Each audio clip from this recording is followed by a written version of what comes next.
Fanatics isn't just our name, it's who we are. Loyal, passionate fans dedicated to our favorite teams and to the sports we love. That's why we're honored to be able to offer fans the world's largest collection of official sports apparel and sports jerseys from all the leagues, teams, and players you love.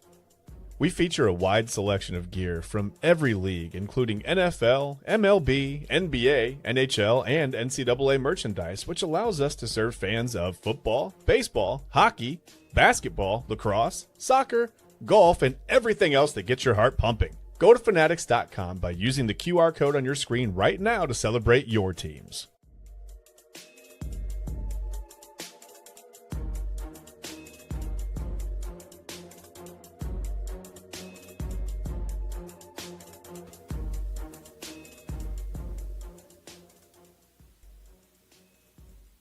And welcome in to Inside Edge Primetime here on the Inside Edge Network.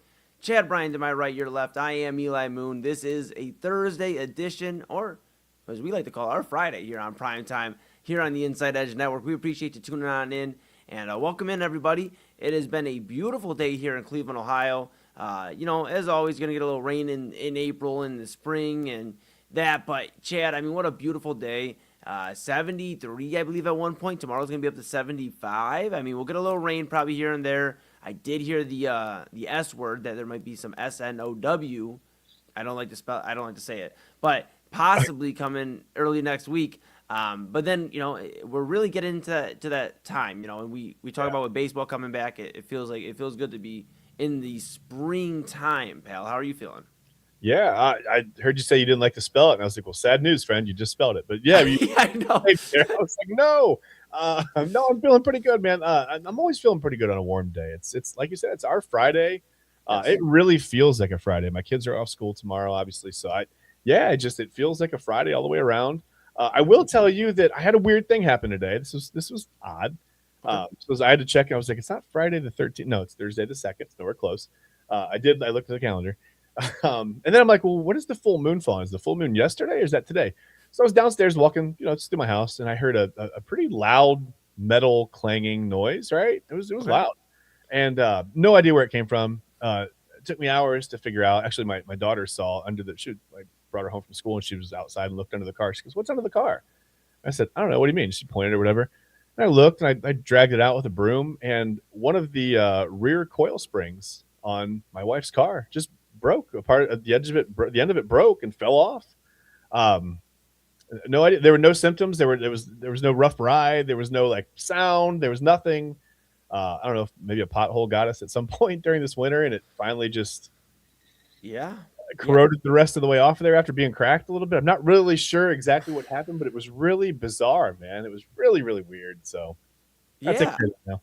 And I had questions for you. You sent me a picture of this earlier today, and I said, is that half of a horseshoe? Do you have half of a horseshoe, We travel by horse and buggy. It's fine, yeah. And I guess my other question was, are you okay? Is the car okay? Are you able to drive that? And you told me that, you did take it for a spin. So, I mean, I'm assuming the Bryan mobile, the vehicle is good to go. And yeah. Crazy, bro. But yeah, I drove it not knowing that had happened, and yeah, I mean, like I said, nothing noticeable. And I've worked in car dealerships. I've worked in the service department. I mean, I can feel when there's something going on. If you've got a wheel bearing or when I hear those sounds, and nothing, no odd sounds, no weird bumps or anything. It wasn't leaning one way or the other. So I don't know. It was just really weird. It's just the end of the sprint. It wasn't a huge deal. It's not like it cracked all the way through and the whole thing broke and it's fallen off or anything. It's just the very end of it, but still really just weird, man. Just a weird day, man. Weird day all around. But it's good. We're fine. We're good. We're gonna get over it. We're moving on. We sure are. And we got a lot of fish to fry, as they would say. And we're gonna go ahead and fry them. We're gonna take a look at a lot of stuff here today. We got very exciting stuff later on. We'll talk about it in the second segment, what we have coming up for you. But a jam-packed show. Great show for you here on Primetime. We're excited to talk about it, but we had to get some things off of our chest here to start off the show. Yeah. I texted Chad earlier today, and I said, you know what? I've been seeing the rumors going all around, and, there's a lot of respected media members and reporters that have been talking about the Browns quarterback situation and the quarterback room going into 2026. And I said, I texted Chad. I said, I don't understand what exactly are the Browns trying to do at quarterback. Now, for those that are, tuning in and maybe from a different city or, a different state, and aren't aware of the quarterback room in Cleveland, just to remind everybody, it is right now Shedeur Sanders, who finished the season as quarterback one for the Cleveland Browns. You have Deshaun Watson, who obviously we don't really need to detail too much on him. We spent a lot of money, traded for him, and inked him to the largest contract at the time. Most guaranteed money for a quarterback or really any player, and not worth the investment so far. And then you got Dylan Gabriel, and we've talked about Dylan Gabriel, the inability to really move the forward pass, Chad. So that is the quarterback room. And really, they're in a position where we talked about at one point maybe Fernando Mendoza. Well, they're at the 6th draft pick. They draft 6th overall, so there really isn't an opportunity to get Fernando Mendoza. Yeah. So now, you just hear, all this rumor. Like, what is the right call for the Browns this season at quarterback, Chad? Because you have Shedeur, you have Deshaun Watson, you have Dylan Gabriel. It's like, me. We've had conversations throughout months on this show. I believe Shedeur Sanders is the guy. I think if you put some actual weapons around him, you put a line that can let him actually sit in the pocket for a half second more, a second more, I think you have something there. I truly do. And I think there's something about the bloodline. He is the son of Deion Sanders. Yeah. I mean, there are guys that are going to want to see him succeed. That alone, I believe, does hold some merit. And I know some people want to see him fail, but I'm in the camp of, let's see Shedeur Sanders for 17 games and rock out. Go get Carnell Tate. Go get Jordan Tyson. Go get one of these guys at number 6. Go pad the offensive line. And the Browns did take some sort of focus on the offensive line during free agency and made a trade for Titus Howard, so I see that. But before I dive into what I heard today, because there were some things today that threw me for a loop, and we'll get into it. If you were looking at these 3 quarterbacks, and we've kind of talked a little bit already about this, but not really other options at free agency. So right now, with Shedeur, Deshaun, and Dylan Gabriel, who is, and what is the right call for the Browns this season at quarterback, Chad? I have been pretty clear in the last 2 or 3 or 4 days in saying that I no longer know, Eli. It's not that I don't. I feel like Shedeur Sanders is the guy that you want to build around. If you've got to choose between these 3 guys on the roster, you've got a guy who, I don't think that they're going to extend Deshaun Watson, but people tell me there's a chance of that. If he does start, which now that's the direction that it's trending, or the direction in which it's trending. If he plays well for the first few games, he'll likely get extended. And that's okay. Not good. No, I don't want to see that. Dylan Gabriel, unfortunately, just didn't look very. I mean, he didn't turn the ball over a lot, but if you remember, I think it's a little bit of revisionist history. If you say, well, Dylan Gabriel didn't throw any picks. In his first few starts, he probably had 6 or 7 passes that he threw that should have been intercepted, that hit defenders in the hands and the chest, whatever. I'm not throwing shade at anybody. I'm sure he's a great guy. I don't know him personally. I have nothing against him. I can't imagine. Just by the way, people just I see social media comments and people just jumping on guys hoping for failure or hating for no. I don't understand. Like, if you've never met a person and you think that you can glean anything of their personality through a TV, it's weird to me. It's just hating for absolutely no reason. Anyway, but yeah, I mean, Shedeur Sanders was the one last year who, despite some very adverse conditions, I mean, Jerry Jeudy had all but quit by the time that Sanders had his first start. The offensive line wasn't good, right? I mean, it was worse than not good. It was very bad. Yeah. Right? It was almost bottom of the league. It wasn't quite last, but it was almost bottom of the league. I don't know how they weren't last, but he flashed at times. He showed some potential, and I think there's enough to work with there that I'm not saying, when you say this, people, oh, what do you think is the next Tom Brady? I didn't say that. I'm not chill. Like, I think he's just the best of what we have in that room right now for the future. I mean, you've got 2 guys on a rookie contract, right? So obviously it's going to be less expensive to go with one of the guys on the rookie contract. We know that for the next 3 years. And of the 2 that played last year, Dylan Gabriel and Shedeur Sanders, Sanders was the only one to me that flashed the ability to be an NFL quarterback in the long term. I don't know. Maybe it's a comfort thing for Gabriel. Maybe once, who knows? I don't know. I mean, maybe we'll see a different. Maybe he eases into the offense. He wins the starting role, and he looks completely different this year. I don't know. I doubt it. I have my doubts. I just think right now, if you've got to pick between one of those three guys, I think you go with Sanders because the reality is, I mean, why would Deshaun Watson even sign here? Yeah, I mean, He's why already would he? $250 million. It's not like I need the money or anything. I just don't. I mean, I don't know Yeah, why he would stay here. he's checked out, Chad. You know, Yeah, he's checked out. like it. And if you're the Browns, why would you sign him back? You already know what you've received, you know, and got with Deshaun Watson in the trade and making the move for him and signing that contract. And it's not been a good return. So, you know, you got to look at Todd Monken, too. It's like, if you're Todd Monken, you get, you know, we talked about it on this show, and we talked about it, you know, on Primetime, A's talked about it on Midnight Run. It's like, you get one shot, really, if you're Todd Monken, to get this head coaching gig right. You're 60 years old. This is your opportunity with the Cleveland Browns. Who are you going to tie your name to? We talked about, you know, with the pass guy, you know, we don't talk too much Kevin Stefanski on this show because he coaches for the Atlanta Falcons now. Unless the Atlanta Falcons are in the news, there really isn't too much to talk about him in Cleveland anymore. We're not going to take too much time up on this show talking about a former Browns coach. Because I do personally still have a lot of respect for Kevin Stefanski. I just think it's personally gotten, well, we're past it. It wasn't working here anymore, and there needed to be a change. That's it. Yes, exactly. And I look at this with Kevin Stefanski. He tied his name to multiple quarterbacks. Yeah. He had a little bit more of a chance to do that, though, because he was a younger guy. Todd Monken, it's like, who are you going to tie your name to? Shador? Deshaun Watson? Or maybe somebody else? Because we keep hearing about the 2027 draft class. We keep hearing about Arch Manning, Dante Moore, now Trinidad Chambliss, as he was granted another year of eligibility. There's a lot of guys available. And it makes me think, okay, if you're the Browns, right, if you're Todd Monken, are you going to go with one of the guys in the room? Are you going to wait till 2027?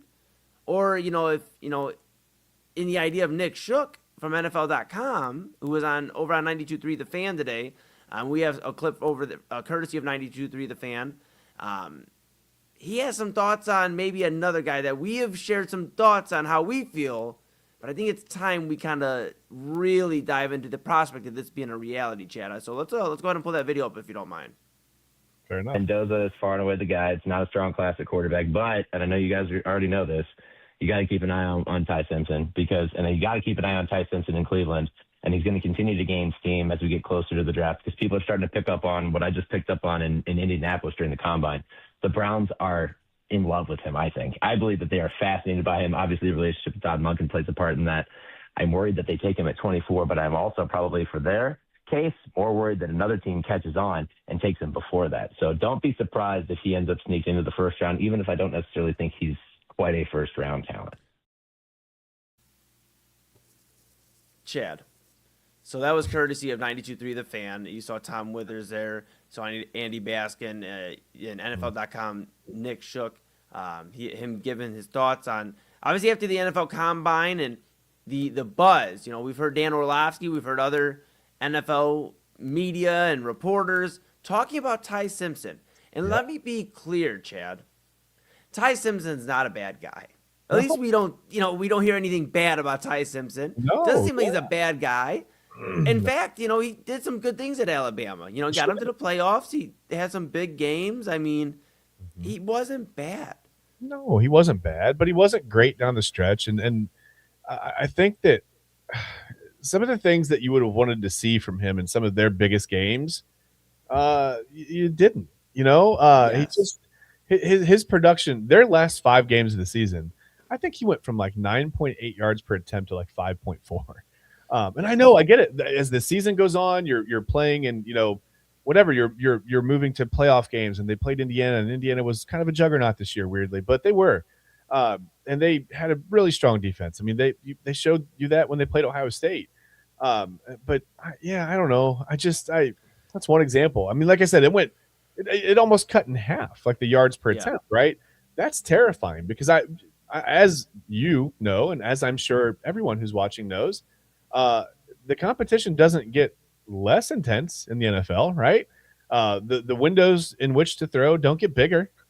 You don't have more time to do anything. I mean, the game it's faster. It's so much more hectic, right?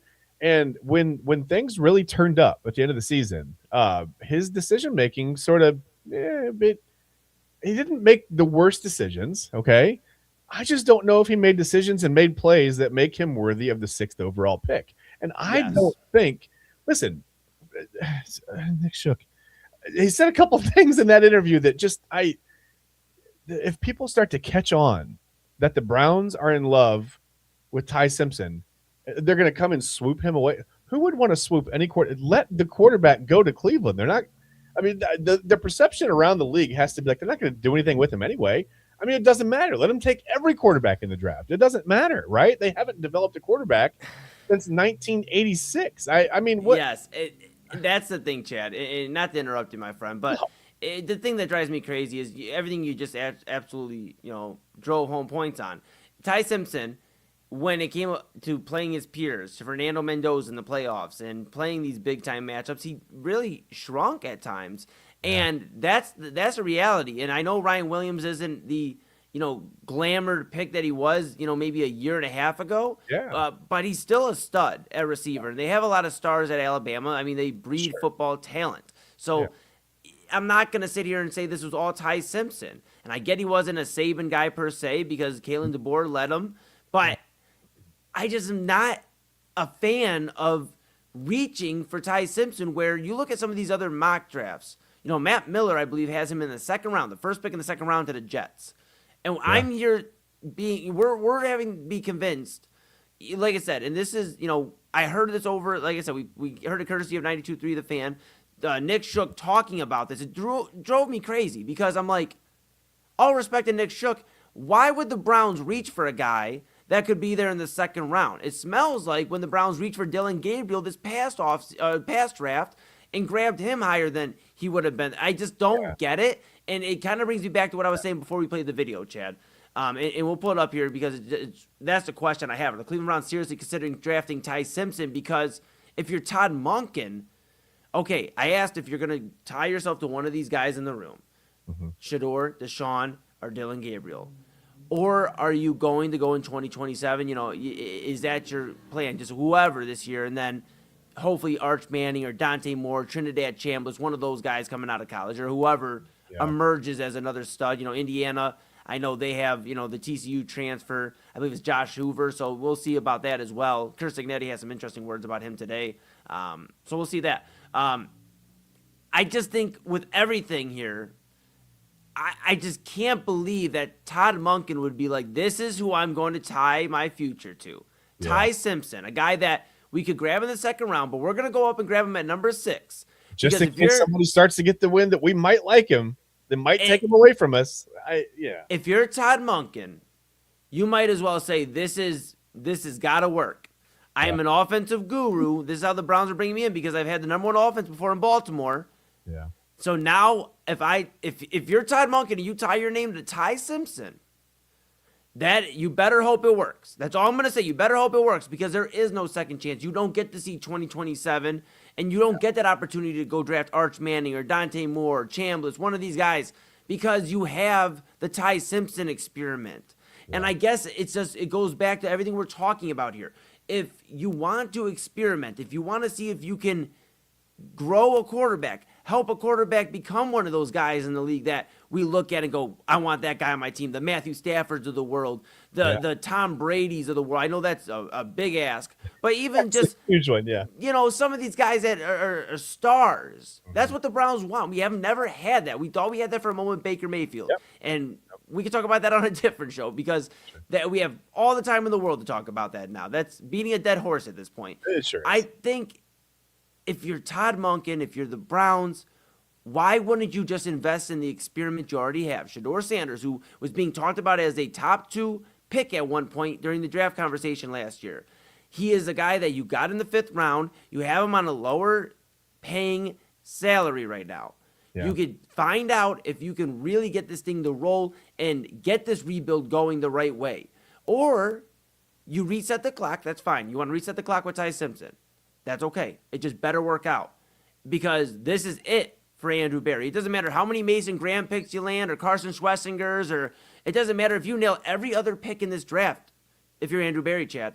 Because if you absolutely think that Ty Simpson's the guy and you go out and get him and he is not the guy, everybody started packing your bags in October or November because you're not even making it to January. Yeah, you're better off, I think, if you're Andrew Berry, not taking a quarterback for a lot of reasons, just like the one being the one that you just brought up. If he takes Ty Simpson and Ty Simpson goes out there and play, because listen, here's the other thing.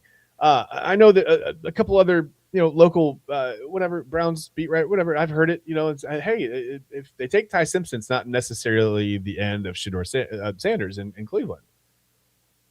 Yeah, it is. I mean, if they take him at 6, they're not going to sit him behind a 5th-round pick. That's not good football. That just doesn't make football sense, right? So at this point, and also there's another reason. This has nothing to do with Ty Simpson, actually. Now that I'm thinking about it, this is like the classic, it's not you, it's me, right? Like it's not Ty Simpson, it's the Browns, it's Cleveland. They aren't ready to add a quarterback to this mix for we could do a whole hour on the reasons that they're not ready to add a quarterback. They don't have the offensive line put together. Yeah, they signed some guys. Sure. They traded for a guy.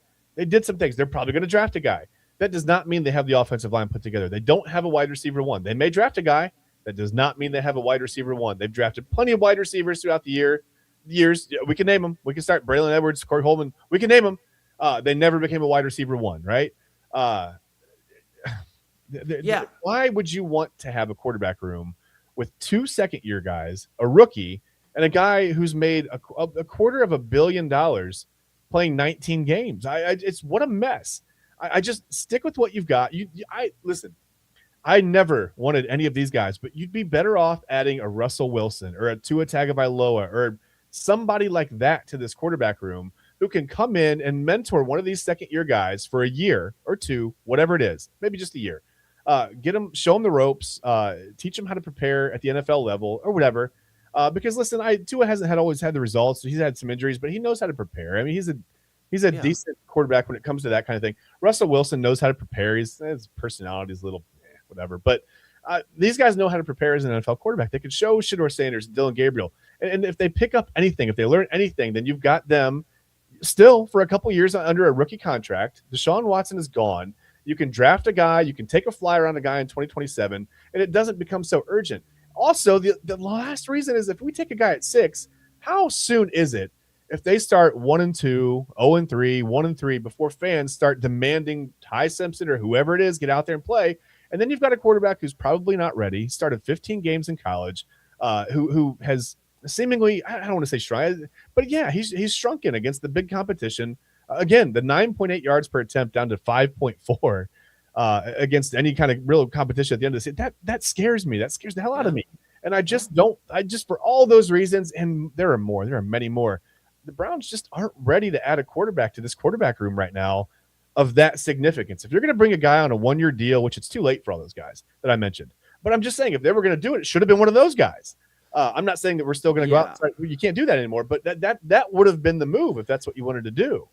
I'm 100% agreement with you on that. We keep talking about the idea of the Jets taking him, Chad, Ty Simpson. Mm-hmm. The Jets, and you can say, anybody can say what they want about Geno Smith. Obviously Geno Smith hasn't had the greatest NFL career, but he's had flashes in Seattle, and he's shown that he at least can be a veteran presence. Yeah, he's a and that's why, yeah. And that's why it makes sense if the Jets were to get him, because Geno Smith isn't going to be your quarterback for the next 7, 8, 10 years, but he's going to be a guy that maybe can start for you this year. Let Ty Simpson sit behind him and learn how to be an NFL quarterback to a degree. Yeah. What is Ty Simpson going to learn from Deshaun Watson, Dylan Gabriel, and Shedeur Sanders? Well, and it's like Shedeur and Dylan Gabriel are still trying to learn themselves, and it's like it doesn't make any sense. It doesn't make any sense at all. You talk about another team, we're running long here on this segment, so we're gonna have to go to break here soon. We're not gonna have too much time to chat about it, but I'll throw it in here just for a moment. Adam Schefter from ESPN reported today that the Raiders signed quarterback Kirk Cousins a 5-year deal, like over $100 million, but really a 1-year, $20 million deal basically is like the guaranteed money, and it's really the veteran quarterback presence to be there to, they've talked about it with Clint Kubiak wanting to bring in a veteran quarterback, maybe not, with them going with Fernando Mendoza more than likely at number 1 overall in the draft here this month. They're probably going to look at Kirk Cousins getting a few starts and easing Mendoza into the role. They've already talked about how they don't think, Clint Kubiak said, I don't think that a rookie quarterback should always be the week 1 starter. So now you have a guy that, first off, has made a ton of money in his career, and I'm a big Kirk Cousins fan, so shout out Kirk Cousins. But also, the fact is he's going to be able to keep you in games. I know a lot of people have soured on the idea of Kirk Cousins, but he kept Atlanta in a lot of football games, won some football games with them. I mean, in Minnesota, he was effective for a lot. I get the primetime jokes that he's not very, easy on the primetime jokes. But, like, the primetime jokes of him not performing well, in late games, I get it. But he is a guy that is going to be able to mentor Fernando Mendoza. And the Browns, to what we keep circling back to here, they don't have that because they have two guys that just entered the league last year that are trying to earn the right to be the guy. And, obviously we kind of talked about Dylan Gabriel kind of being out of that position, but in his mind, he's still trying for that. And Shedeur Sanders having a real opportunity to be that guy. Yeah. And then you have Deshaun Watson, who is he is in it for himself. He is checked out. He'd rather be doing TikToks and partying on vacation. And if he gets the opportunity to start for this football team, it's going to be sickening. And you can't bring a rookie quarterback into this. No, 2027. So dysfunctional. 2027. Deshaun, hopefully we're on the way out. If he's hopefully off this roster, that's my hope. Yeah. That he's off this roster, and you know what you're doing with Shedeur Sanders. You know what the route is. Either he's your guy, or you're bringing in a complete fresh slate with one of these rookie quarterbacks in 2027. They keep talking about, we hear from the NFL draft experts, this 2027 draft class is loaded. Yeah. Then maybe we just wait. What is the worst thing about being patient? You took a stab at two different quarterbacks last year. Yeah. Find out if one of them are the guy. That's where I'm at, Chad. That's where I'm at. I just don't think you can add three quarterbacks in 2 years. And right now, like I said, the quarterback room is all question marks. As Browns fans, Eli, would give anything for an exclamation point. I just want to know. I think it'd be nice to have something down there, right? Sure would, pal. Jeez. It sure would. Yeah. Would. Well, you know what? At this point. Yeah, absolutely. Just a slight pause. Just get us through the next 17. Like, please, somebody come manage a game and win 10, 11 games, please. I know. Well, hey, this is Inside Edge Primetime here on the Inside Edge Network. Give us a follow if you're tuning in for the first time. Hello, that's Chad Bryan to my right, your left. I'm Eli Moon. Give us a follow Inside Edge Net. Stay with us. We're here past 11 o'clock. We started a little bit past the 10 o'clock hour, so we're going to run a little bit longer on this primetime edition, and we're having a lot of fun. So we're here with you till whenever we say, hey, go to bed, everybody. Don't go to bed yet. Grab a caffeinated beverage if you're on the East Coast. West Coast, grab your dinner, and we're going to take a pause. If you need a great spring addition to the household, however, you got to hear from our guy, AA Anthony Alford, and one of our sponsors, Alley Rose Fragrances. We're back right after this. Hey, I got something to show you guys. Take a look. It is spring. Happy spring to all of you. Take a look at what we have here for you from AlleyRoseFragrances.com. Beautiful spring scent candles here for you. Hand poured with premium fragrance and essential oils. How about this? Our coconut soy wax candles bring fresh, uplifting spring scents to your home. Made with clean, natural ingredients, they're a mindful choice for sensitive spaces and those who love effortless seasonal fragrances. You got to check it out right now. There's the soft bloom and the lemon bar candles, all healthy ingredients, all from AlleyRoseFragrances.com. And if you're a first-time customer, use the promo code InsideEdge20. That's InsideEdge20. Get this for yourself, for your friends, family, everyone. You want a good smelling home, AlleyRoseFragrances.com will make it happen. Again, AlleyRoseFragrances.com. Get the new spring candles. And when you order, if you're a first-time customer, InsideEdge20 is the promo code.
Clean energy, bold flavors, no jitters. See why people won't shut up about Dubby. Clean energy, no jitters or crash. Helps you lock in and focus. Over 15 absolute fire flavors to choose from.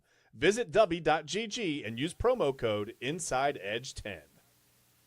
And welcome back to Inside Edge Primetime here on the Inside Edge Network. Chad Bryan to my right, your left. I'm Eli Moon. And you heard it there. Dubby Energy Inside Edge 10 is your code. And you heard it earlier before the break, AlleyRoseFragrances.com. Inside Edge 20 for first-time customers. 20% off your order with great candles and body mists. So great energy drinks, great body mists, candles, all that great stuff through AlleyRoseFragrances.com and Dubby Energy. And then all the way, if you've been tuning in since the beginning, if you missed it, Fanatics, one of our great partners as well, our sponsors. Great jerseys, hats, all that great stuff. Yes, Chad's pointing there. Go to the QR code. It takes you to InsideEdgeNetwork.com/partners and get to all the websites from there and take advantage of all the great deals and all the great stuff there from our great partners. So, Chad, I mean, goodness, the Browns really just had to do that to us. So we got it all for. Get to stay out of the news cycle for one day, Eli. Like, do we have to? Whatever. So we got that off our chest. We're feeling okay. We're gonna end this week with some happiness. Because there's other stuff going on, and there's good stuff going on. But we have a very exciting rest of the show, and I believe we have some exciting stuff coming up next segment. I mean, great stuff coming up right now in this segment, but some other stuff to look forward to later on, Chad. Isn't that right? Yeah, Eli and I are going to try to break the world speed jumping record. No, we're not going to. That would be, trust me, that would not go well. We'd have to end the show very abruptly after a severe injury. But we're going to, tomorrow, it's Friday, tomorrow afternoon, it is the Guardians home opener. And it's a confusing time of year weather-wise, right? It's just really, you don't know what to wear, you don't know what to do, you don't know how to plan for the weather. So I thought, Eli, we've been talking about the weather for weeks now. We come on, we're like, it's cold, it's warm, it's cold again, whatever. Pretty, basic stuff. So we decided to bring someone to you guys who might be able to help you if you're heading down at any game. It doesn't have to be the home opener. Any game this weekend against the Cubs during the entire series, whether it's Friday afternoon, Saturday night, Easter Sunday, whatever it is. WKYC meteorologist Matt Wintz will be. I'll speak with him at the end of the show, just in a few minutes here, toward the end of just about the last segment of the show. We'll talk with him, and he's going to get you prepared for how you can prepare if you're headed down to the corner of Carnegie and Ontario and Carnegie, however you want to say it. I said it backwards. It doesn't matter. But yeah, if you're heading down there this weekend for any of the games, he'll let you know basically what you're looking for weather-wise, how to prepare, what to wear, what to bring, all that good stuff. So it's just a fun conversation. So you don't want to miss that. Yeah, I'm excited. I know always. Matt. It's always fun talking to Matt. Matt's great. Yeah, absolutely. No, so we're excited to have obviously Matt on the show, and we're excited to find out what you should be wearing weather-wise, being ready. Because I've done it before. You've gone to the game, and I thought. It was September. I'm like, well, it's September. It's September summer, though. So I can wear, I don't need a jacket, and you get down there. 81 degrees, and in 5 minutes, it's 52. Right, exactly. So Matt's going to get us together, get everybody out there together, so we appreciate him. So stick around for that. And maybe you can let us know why that happens. I would love to know why. I don't know. Yeah. We're gonna have to have more questions ready. But yes, we'll stay tuned for that. And of course, we're gonna get you ready for some baseball coming up before then, with some conversation about prospects. Okay, if you're a Guardians fan, you're out there. We're Cleveland's digital leader here, and your source of sports, entertainment, mental health conversations, and everything in between. We obviously talk a lot about prospects. We've seen some of our greatest players be traded for prospects to be named later, or prospects that we hope to see become superstars later. And yeah, that's just the Cleveland Guardians way. Yeah. This conversation about prospects isn't because somebody's getting traded or anything like that, Chad. Don't worry. I don't want you to get worried. We're only a few games into the season, okay? Sweat. Okay. All right. No, don't worry. It's because it seems the new trend is to really just bet on your prospects if you're an organization, especially an organization if you're not the Dodgers, where you can just pay for every player when they're in their prime and bring them to your squad. If you have to do it the traditional way and bring your prospects up, it seems like there isn't the old school way of waiting 2-3 years, playing the service time role. You're just bringing these guys up if you're a franchise. A lot of them, however. I won't say all of them, because that is the conversation right now with the Guardians, and we'll get into that in just a second. But I do want to shed some light on the top prospect in baseball, which is Konnor Griffin. And the Pittsburgh Pirates, called him up and he will be joining the team for Friday's home opener. Yeah. He was trying to win the gig in spring training for shortstop. They gave him the opportunity. He didn't really have the best spring training run. I mean, he showed some pop in his bat, but not enough for them to win the gig, or him to win the gig. They're 3-3 right now, and they've decided after the 6 games that he's coming up. He's going to play in Friday's home opener, which is tomorrow. So right. I'm curious to see if they flex that game to where you can watch it on MLB Network or something like that, just like they did Strasburg. But, it's kind of like interesting because, Strasburg's one of the only guys I could think of that really came up fast. Paul Skeens too, but you don't see it. You see it on the pitcher side, but hitting-wise, position players, you don't see it a ton. So for a 19-year-old Konnor Griffin who'll be 20 years old on April 24th, which is also my niece's birthday. She'll be 2. So shout out Arrow. Yep, absolutely. But Konnor Griffin, who'll be 20 later this month, it'll be interesting to see how he adapts and plays for the Pirates. We're having a little bit of fun so far. We talked before we got on air about they just inked him to like a 9-year deal. They're working on a 9-year deal here in the range of 9 years and $140 million. That's reported from ESPN that they're working on that. So it's interesting for a team that hasn't really paid anybody. You were talking about this, Chad, and Paul Skeens still being out there, that they could still sign him and bring him. And I know we share differing opinions on if he were to agree on his end. Yeah. It's just interesting that they're betting on Konnor Griffin, the 19-year-old who has yet to play an MLB out, an at-bat, anything like that. Hasn't swung a ground ball, hasn't swung a bat, not in a real Major League game. Yeah, it's wild. Yeah, and I want to see obviously him do well, but it is a risk, for a team that doesn't really spend a lot of money typically. Sure. Do you think – I have 2 questions for you before we make this, Guardian-centric for a second and I ask you a question on them. Do you think that this was the right move for the Pirates to call him up this early? And what do you think of the rumors of this contract that they might give him? Well, I mean, let's hold here for 9 years. And at the end of 9 years, I will answer that question. I don't know. I mean, listen, if he does hit, he's the number 1 prospect in baseball for a reason.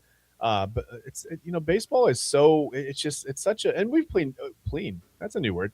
Well, it's foolproof that we've seen plenty of guys come up and it doesn't matter the sport, NBA, the NFL, can't miss prospects, right? I mean, these guys they're physically imposing. They've got every tool. Well, let's just stick with baseball. They can throw it, they can run, they can hit it, whatever. They've got all the tools, and they miss for whatever reason. That's whether it's something in their mentality, their approach. It's hard to measure heart. It's hard to measure, how a guy's going to react the first time he strikes out, like 11 out of 15 at bats or whatever, because a lot of these guys have never seen anything but success, right? So it's really just hard it's really hard to foreshadow what's going to happen. But I think baseball is probably the hardest. I think being a baseball scout might be one of the hardest jobs. I have played enough baseball in my career, and as an adult, well into my adult years, I think I can watch a baseball game, and talent sticks out. You can always see the guys. You can the most talented guy on the field. You're going to find him right away, right? It doesn't take long. You can spot him in warmups. It's really, really quick. If you know what you're looking for, right? You can see it. It doesn't even have to be. Sometimes it doesn't even have to be a hit, Eli, or like a big diving play.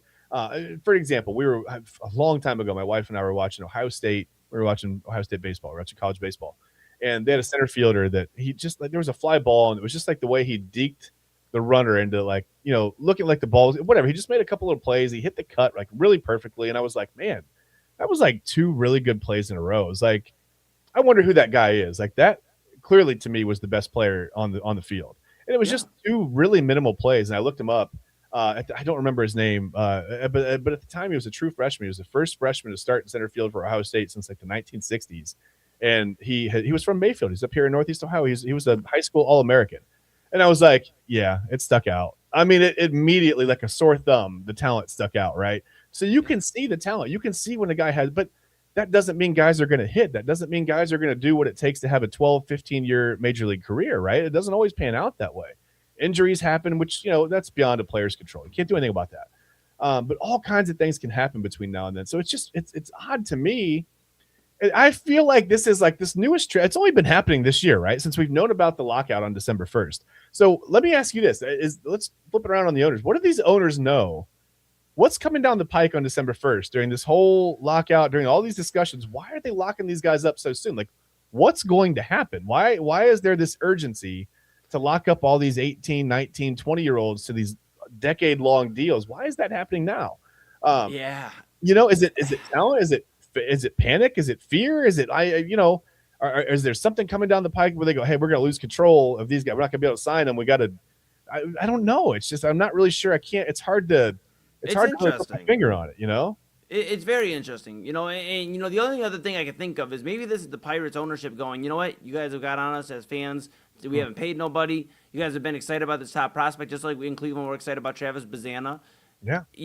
Maybe this is the Pirates being like, we're going to ink them and show them we are committed to at least bring in somebody that you guys can show up and watch every day for Pirates baseball the next 9 years, or until we decide that he goes to the Dodgers or the Yankees. I mean, maybe the thought is if they ink him and he hits and he sticks around, and he's here for 3 or 4 years, and maybe it makes Paul Skeens look and go. That's all I'm saying. All I'm saying is maybe this is the way to entice Paul Skeens, and knowing that he could go at any moment now. Really, start building now, right? Yeah, start building around him now, and don't wait until his contract year and go, okay, here's our 3 to 5 year plan.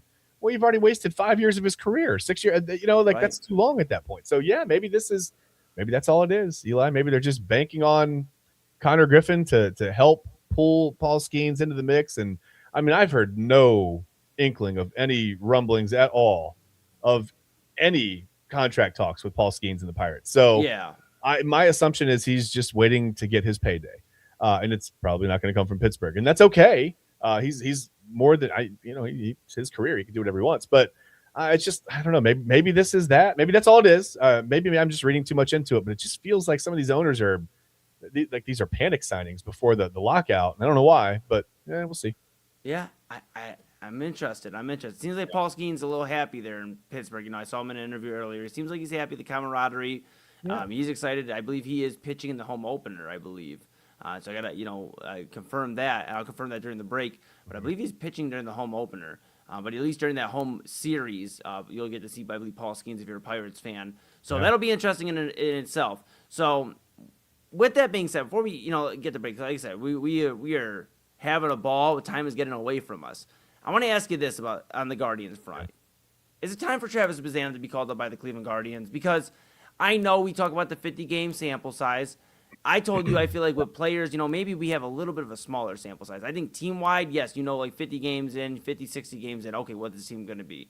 I think you got to have a little bit of a shorter sample size with some of these players that you already have some history on. And I look at Gabriel Arias, I look at Bryan Rocchio, and I know Arias went deep against the Dodgers. I get it. I still think it's been a struggle for them offensively. Yeah. And you look at Bazzana, he's really close to becoming a household name. He was in the World Baseball Classic. Former number 1 overall draft pick. And we just talked about the top prospect in baseball, Konnor Griffin, at 19 years old being called up. Travis Bazzana played college ball. He is a little bit older than Konnor Griffin. So it's like, do you make the call if you're the Guardians to bring Travis Bazzana up, especially seeing the pop out of Chase DeLauder? And we'll see, he should be back, tomorrow is the hope. So Chase DeLauder coming back. We'll see if Manzardo can pick the bat up. But, you got Jose, Stephen Kwan. You add Bazzana to this lineup and go, guess what? Now we're going to score 6-7 runs a game. And with that pitching, now this is the year, because it really feels like the Guardians are just one more bat away from really being a menace, like a real problem in the American League and in Major League Baseball. Because right now they're having some fun, but you have Bazzana and that extra pop. I mean, you can't really pitch around Jose Ramirez in at that point, because now if you're looking at a lineup, DeLauder in front of him, Manzardo and Bazzana after him, Kwan at the top, that's a strong lineup, Chad. And it's like, how much longer are Guardians fans going to be patient? I'm not saying tomorrow bring up Bazzana. I think you wait a little bit longer, give it at least another week or two. But how much longer do Gabriel Arias and Bryan Rocchio in this infield have without Bazzana? Because it seems like the only thing stopping him from getting up here is his glove. He's not the most sound infielder defensively, is what I've heard. Yeah. And maybe that's it. But I'll sacrifice a little bit defensively as long as he's not out there tripping over his own feet in the infield if he's going to give the bat. Because we're doing the same thing with Chase DeLauder. Yeah. I talked, on this show about Chase Lauder's glove, and you've seen a few bobbles, but we'll sacrifice that every now and then if he's going to go yard every game or you get on base every game. And, Well, by that same token, sometimes Manzardo's looked a little bit lost at first base, learning the position. And you're willing to sacrifice that for the 27 home runs he hit last year and hopefully more this year. But yeah, I see your point. Yeah. Yeah. So it's like, if you're the Guardians, do you follow suit? And everybody's like, well, you see what the Pirates are doing. And, the funny responses I see online of, well, maybe the Pirates aren't the organization you follow suit on, how to, but the Pirates aren't the only team doing this, and we've seen in the past with Juan Soto brought up by the Nationals. Yeah. We've seen these other teams bring up these younger prospects, these guys that, okay, we drafted them up super early, but probably 2 years before it was planned to bring him up. He forced his way up, Yeah. Well, here's the thing I didn't mean to cut you off, but here's my fine. answer about Bazzana. I'm looking at his WBC numbers, World Baseball Classic numbers, right? For Australia, he was where am I? 3 for 16. So he hits 188 in the World Baseball Classic, right? No home runs. 1 home run. I apologize. 1 home run. And he's with Columbus so far after 5 games, he's hitting 167. So I think what they're going to want to see is a couple of things. They're going to want to see him have a few probably good games in a row consistently, to get his confidence up. Just baseball is a big mental game, right? Your mind has to be in the right place. Otherwise it'll really eat you up at any level, right? It can do that. And I think bringing him up right now off of hitting 188 in the World Baseball Classic and 167 down in AAA, I just don't know if it's the best idea right now.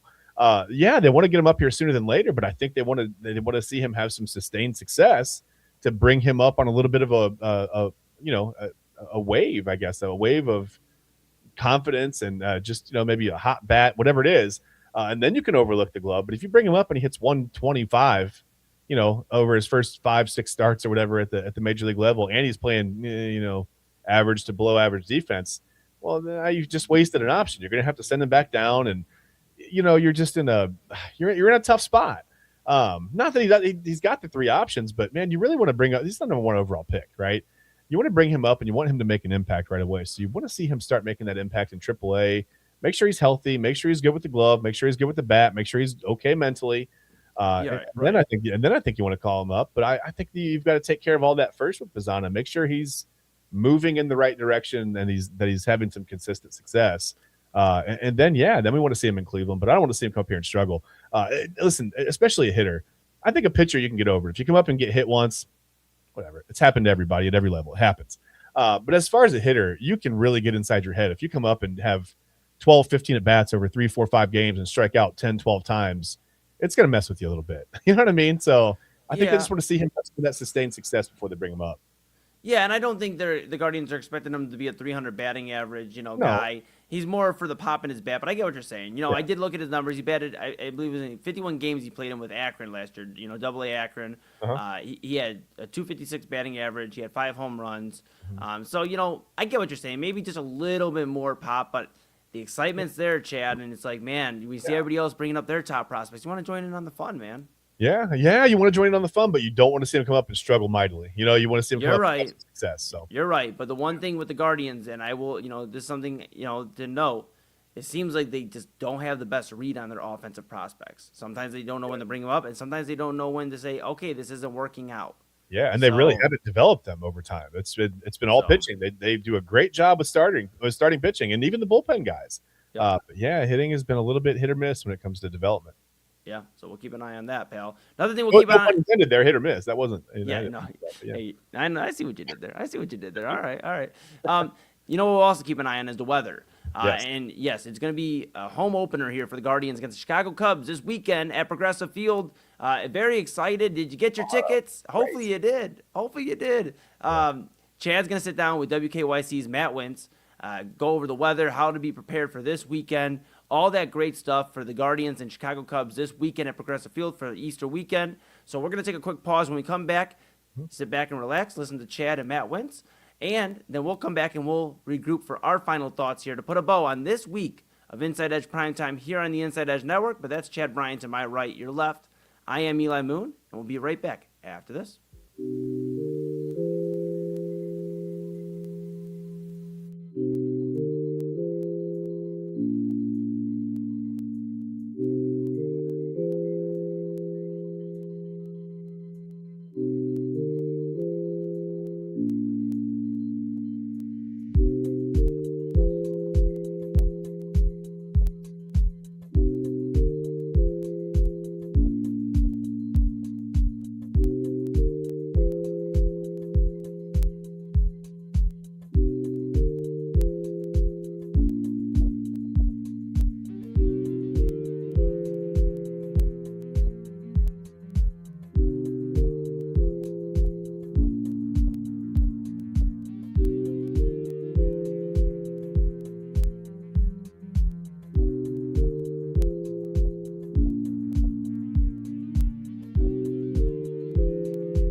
Whether you're searching for a baseball autographed by your favorite World Series slugger, a signed football by an iconic Hall of Famer, or the jersey of a world-famous soccer star, you've come to the right place. Here at sportsmemorabilia.com, the web's leading source of authentic sports memorabilia, you'll find more than 500,000 authentic products from nearly every professional sports league, team, and player. Not only will you find your next prized sports possession with ease thanks to superb customer service and tremendous site experience, but you'll have the satisfaction and peace of mind that every product listed comes complete with a certificate of authenticity and is fully backed by the sportsmemorabilia.com lifetime authenticity guarantee.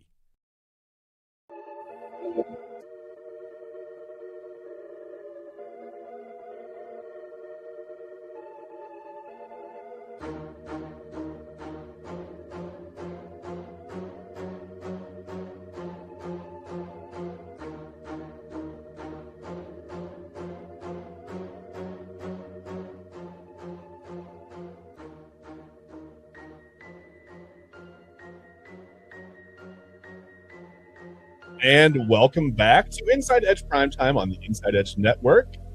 We are very, very close to a big, big day here in Northeast Ohio. Listen, it's spring. It's baseball season. We've got the Cleveland Guardians home opener tomorrow night, Friday. They're taking on the Cubs. And so in case you're wondering, like I am, what to do, because it's April. You wake up in the morning and you wear a winter coat. And then you go pick up your kids from school and you've got shorts and a t-shirt on. And then the evening, if you go to pick up a bite to dinner, you put the winter coat back on. You may grab an umbrella. Who knows? You may grab a raincoat. I don't know. You're going to have to grab something, though, because it's spring in Ohio and this is what we get. So I thought, instead of guessing, we've been talking about the weather so much on the show the last few weeks for a multitude of different reasons. I thought we would have someone in here that maybe knows what they're talking about. So instead of amateur hour, like you've gotten on the weather stuff for the past couple of weeks, please help me welcome to the show WKYC meteorologist Matt Wintz. Hey, Chad. Listen, I'm amateur hour on TV. I don't know what you're talking about. You're totally fine. 2 amateur hours, I think, makes right. Is that how that works? Hopefully, as long as you're saying 50% chance of rain and partly cloudy, you're always right. It's fine. That's even what I say when I talk about sports. So yeah. We're on the right track. I think we're on a good track. Yeah, very good. So Matt, first of all, while I have you, the weather's been weird. We're used to weird weather in the spring. I don't even call this spring. I call it mud. It's just mud. The whole yard it's like quicksand. I look longingly. I drive by people who are having their yards mowed by landscaping companies, and I'm like, I can't even walk on mine. I don't understand. Yeah. And we're really we're short on rain for the season, as I understand it. Aren't we a little short? Yeah, we've got a deficit, which is weird. I had a very angry viewer email yesterday when I showed that. They're like, that's not a true read. My yard's muddy. And it's like, well, we had a very dry January and February, and so we're catching up for that. We don't need any more rain now for sure, but it's been a little dry to start the year, so obviously we're a little bit behind. We could use more come, let's say, later in April when we dry out for a little bit. Fair enough. Yeah, some sun and some wind will help. Maybe dry out my yard so I can, I don't know, drive the lawnmower around and act like I'm doing something. But I don't think that's what anybody wants to hear me talk about. And I do want to ask you another question. So a really fun thing. I'm kind of like, I love space. First of all, did you watch the shuttle launch yesterday? I did. I just can't imagine, Chad, being close to that. I mean, they could see it miles away, like St. Augustine could see it. They could see it in Jacksonville. Like, just what an event, right? I mean, just you're witnessing history, and just the launch itself is such a cool thing. So I'm sure you were glued to it as well. Oh, it was awesome. I mean, the first time, and I'm really old, but it's the first time in my lifetime that we've really pulled off anything like this. I think that's really cool. We haven't sent anyone to the moon or around the moon or whatever since 1972. It's a long time. Yeah, it's a long time. Yeah, I just hope they make it back. I mean, I was wondering, I'm like, who does the trajectories on these? I mean, the scientists, what if they like, oh, shoot, we're off by 20 miles. And then they're like, oh, there's Jupiter or Saturn, I just hope they got it right in terms of the math on that curve. Yeah, I know, right? And I'm not good at math, so that's something they probably won't ask for my help on anytime soon or ever, really. But and then one more question I have to ask you. I'm very curious. All the meteorites everywhere, all I know it's pretty common. We get hit probably more times a day on Earth than we even realize. Right. I don't think people realize how much of the Earth is covered in ocean. I mean, most of I would imagine most of those come down harmlessly in the ocean somewhere where no one sees it. There's no one around for miles. But it seems like we've had a little bit of an influx lately all over the country, and I don't know. People say that we should have more advanced warning, or why isn't NASA doing this or that? First of all, it's kind of hard to see something the size of a car coming from the direction of the sun, right? Isn't that a little difficult? Yeah, the sun's bright, so there's that. But yeah, it's been, and they say, again, I know about as much about space as I do anything else because, meteorologist, I'm supposed to know about meteors. I get it. Absolutely. But I'm like cloud level down for the most part. But, what I read was that, it tends to flare up in March and April, and we don't really know why. And we're hearing a lot about it. I mean, obviously social media has changed things. So it's the same thing with tornadoes and extreme weather. Like, is it worse now? Are we seeing more meteors now? Or is it just because we hear about every single thing that happens? And it was kind of a buzzword for a little while. After that Cleveland one, the one that settled down near Medina, there were a lot more, and everyone's picking up on it saying, oh, is something happening? So it's been kind of crazy, though. And you would think we'd have some advanced warning if something's about to fall on us from space. Yeah, something big. But yeah, the little ones, they usually come through and they don't do much damage. People are going out looking for rocks and hopefully making some money. I don't know where you sell those kind of things, but maybe we'll talk to our sponsor, sportsmemorabilia.com. We can see if we can sell your meteorite pieces there. We'll talk about it. But anyway, let's get down to business because tomorrow night we have the Cleveland Guardians home opener. I can't believe it's April. It's April 2nd. It's hard to believe that we're one day away from the home opener. First of all, they opened up with a pretty rough road trip. Had to go out to Seattle and the Dodgers and handled that pretty well. So yeah, they're home tomorrow night. We don't know what to wear. We don't know what to bring. Do we bring jackets? I have no idea. So just help people know, first of all, for Friday night, for the home, for tomorrow night's home opener.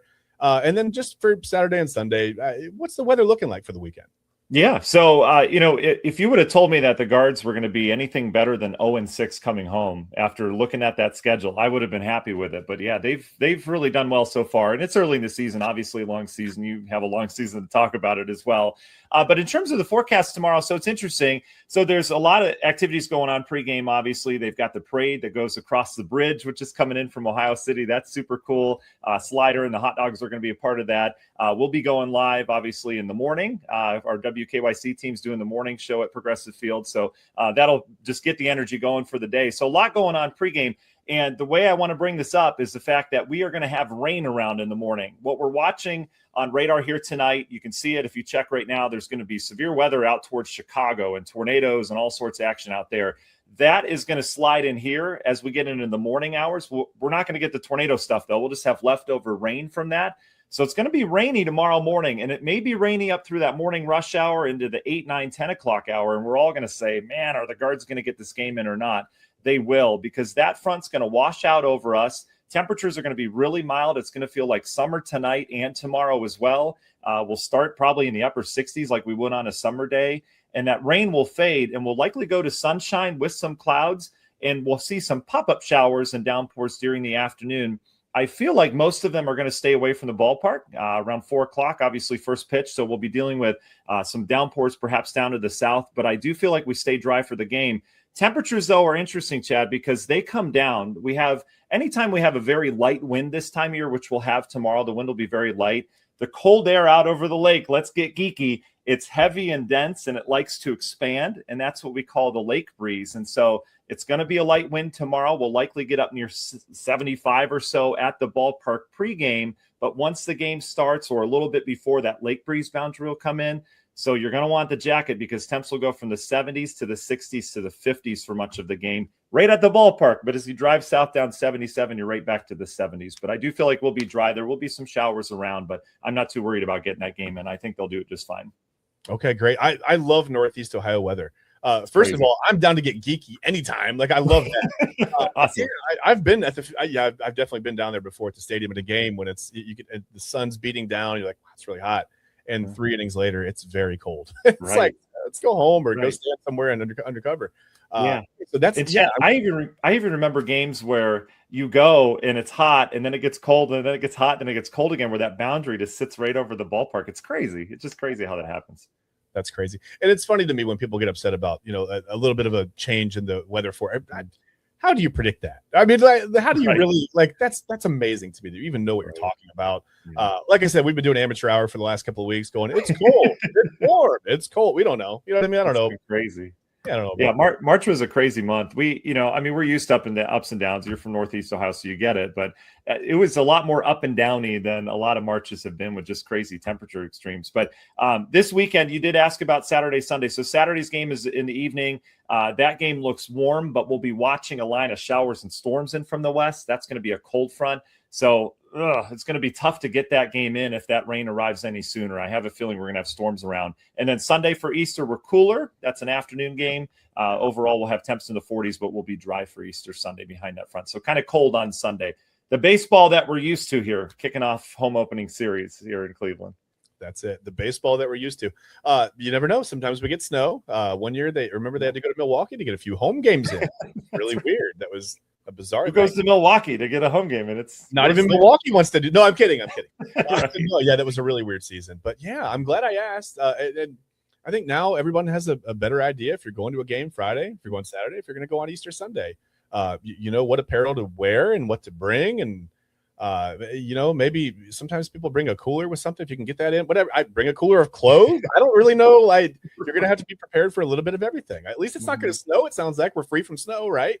We're free from snow. Now, Tuesday, we might get some snowflakes flying around, but I'm not too worried about it. Nothing crazy. We warm up after that. So it's going to shape up to be a pretty nice April as it looks right now. All right. Fair enough. Well, Matt, thank you so much. I know you're a busy guy. We got to get you to where you work very, very early in the morning. So we got to get you to bed and get you to work and do it. We don't want you to look tired on air. We'll get blamed for that. And we get blamed for enough around here. Trust me. Our program director blamed us for everything we do. So we don't want Primetime to get blamed for everything. Just maybe one thing we'll get by on. But Matt, thank you so much for taking the time. I appreciate you. And are you good? Any Easter plans this weekend? Yeah, we're hosting. So the in-laws are coming. No comment. But I just going to make sure I clean the toilets here before I go to bed in about an hour. Fair enough. All right. Well, make sure you get the toilets clean. We appreciate you so much. I really appreciate you taking the time to come on and to let everyone know how to plan their weekend if they're going to the Guardians games. Chad, I appreciate you having me. Love the show, and thanks. Keep up the good work. And if you ever need a forecast again, I'm here. All right. No rain delays. Appreciate it. No rain delays because, well, you see, Matt is the official blame taker of rain delays. So AA, if you're watching anywhere, that's our program director. Don't blame me. It's not my fault this time. He is it says official. That's official. Yeah. I can't do anything I'll take it. I'll take it. I've got the badge, unfortunately. All right. Thank you, Matt. I appreciate it. All right. Thanks, Chad.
Mosser Moments Photography is a husband and wife wedding photography team based in Cleveland, owned and operated by Ryan and Hallie Mosser.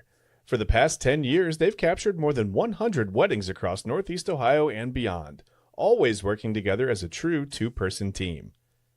Their style centers on authentic, emotional storytelling, documenting the real moments between two people in love and creating images that feel natural, comfortable, and true to the couple. Rooted in Northern Ohio, but inspired by their travels, Ryan and Hallie bring a warm, personal approach to every wedding day. Their work blends experience, consistency, and a genuine passion for helping couples relive their best day through timeless photography. Learn more at MosserMomentsPhotography.com. And welcome back to Inside Edge Primetime here on the Inside Edge Network. Chad Bryan to my right, your left. I'm Eli Moon. We are back to put a bow on this week and this Thursday edition of Inside Edge Primetime. Shout out and thank you to WKYC's Matt Wintz. Chad, great job, man. I trusted you. You know, if anybody watched Midnight Run yesterday, they know that sometimes I guess I get tired and I fall asleep. We've addressed that.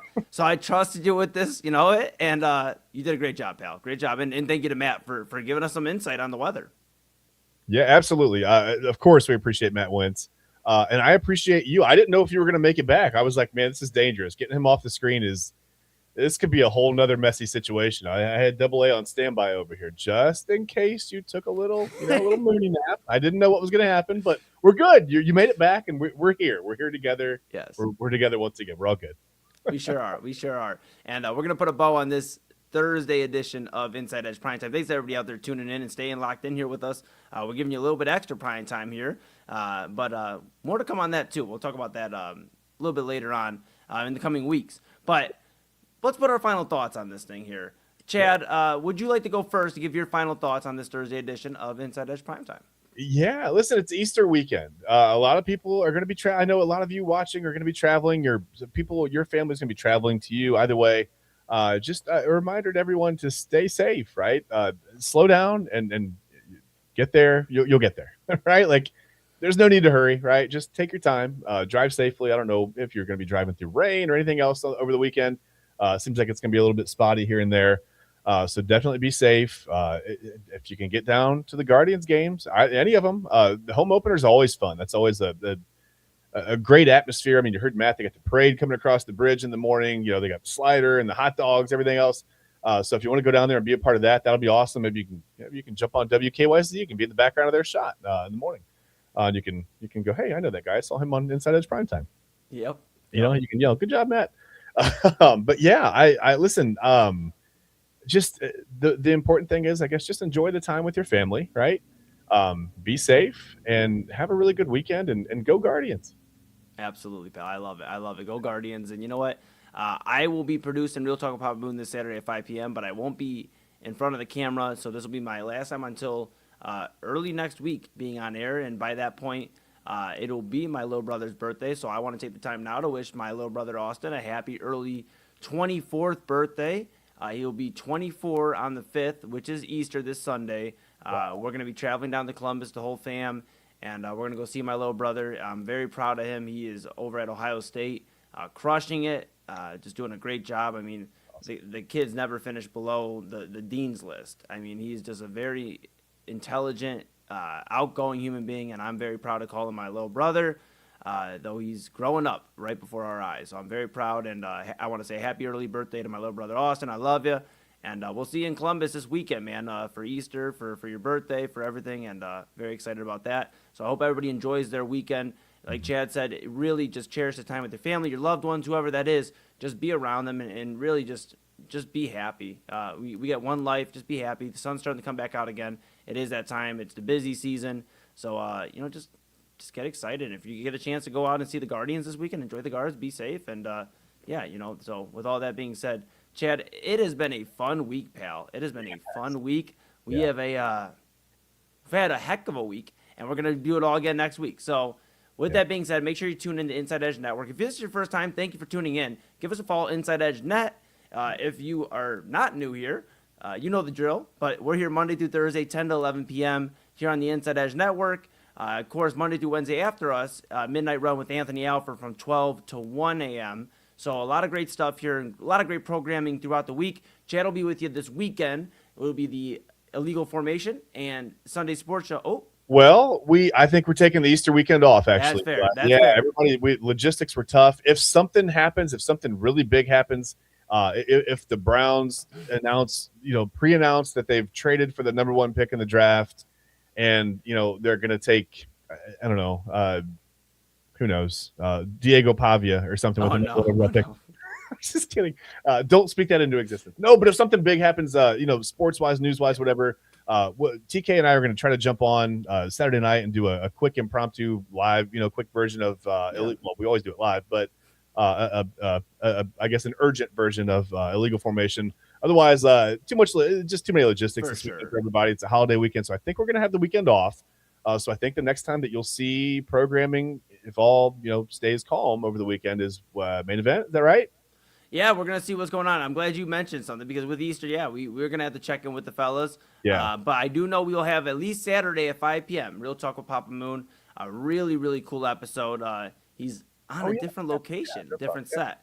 So we'll have that. We will have programming for you this weekend. But nonetheless, if we are gonna take a lot of hiatus for Easter, it's just to spend some time with our family so we can get back recharged for you and be back with you all next week. Like I said, prime time back Monday through Thursday at Midnight Run with Anthony Alford. A lot of great programming with you all week long. This is the Inside Edge Network. This is Inside Edge Primetime and the Inside Edge Network. Give us a follow, Inside Edge Net. Stay locked in. We're your source of sports, entertainment, mental health, and everything in between. We really appreciate you. And now weather. We have And now weather, pal. You're dang right. Make sure you go to the QR code, InsideEdgeNetwork.com/partners. InsideEdgeNetwork.com/partners. That's a QR code. You go right there to Chad's side right there. Scan it. You get to all the great stuff, all the great sponsors. Fanatics, AlleyRoseFragrances.com, SportsMemorabilia.com, W Energy, and Monster Moments Photography. A lot of great stuff. We appreciate you. We love you. We hope you have a great Easter weekend. We'll be back with you Monday. That's Chad Bryan. I'm Eli Moon. We're just a bunch of guys, two fellas. We're a bunch of guys over here. We have the heart of a lion and the heart of a tribe. We are two guys. Group. Yeah, we're. Hey, I think we got our punchline. We are two guys with the heart of lions here on Inside Edge Primetime. We're back next week before we get in trouble. All right. See you guys next week. Peace.